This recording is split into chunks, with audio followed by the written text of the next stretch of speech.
My name is Ramendra Vajpayee. पेशे से engineer हूँ। वो कहते हैं ना, जो कुछ नहीं करते इंजीनियरिंग कर रहते हैं और बेरोज़गार होते हैं। बेरोज़गार नहीं हूँ।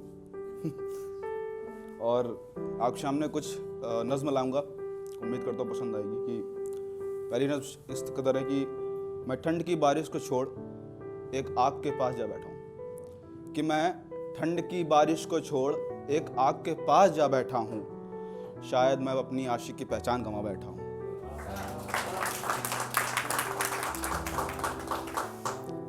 और मुझ पर भरोसा करने से मेरे अब हाथ कांपते हैं। और मुझे खुद पर भरोसा करने से मेरे अब हाथ कांपते हैं।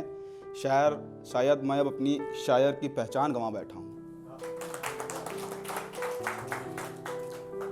आज मैंने उसे नज़र भर कर देखने की कोशिश की है।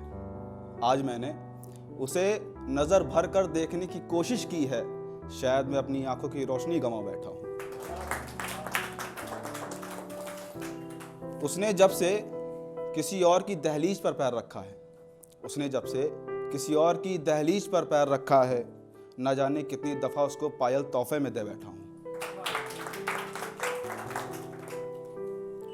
एक और नज़्म, एक छोटी सी शेर है, उससे शुरुआत करूँगा कि ये ज़मीं जब हिलती है तो ऊंची इमारतों पर खौफ पहले आता है।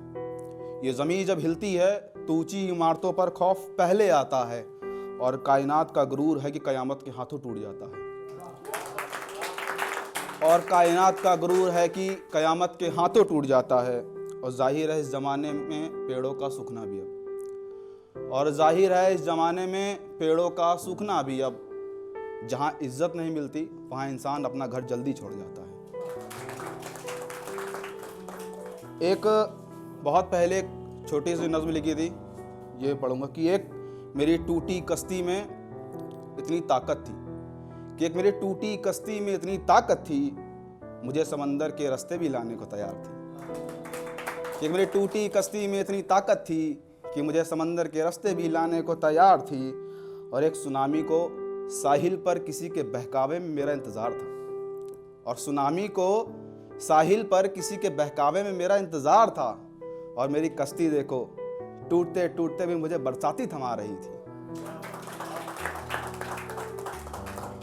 और अगला शेर है कि बंजारों की बस्ती में जाकर वह अमीर बहुत रोया। कि बंजारों की बस्ती में जाकर वह अमीर बहुत रोया, जहाँ एक एक निवाले पर मोहब्बत बट रही थी। तजुर्बे की कतार में मैंने खुद को आखिरी पाया। कि तजुर्बे की कतार में मैंने खुद को आखिरी पाया। और यह भी अच्छा था मेरे लिए कि तजुर्बे में भी तजुर्बे की सलाह मिल रही थी।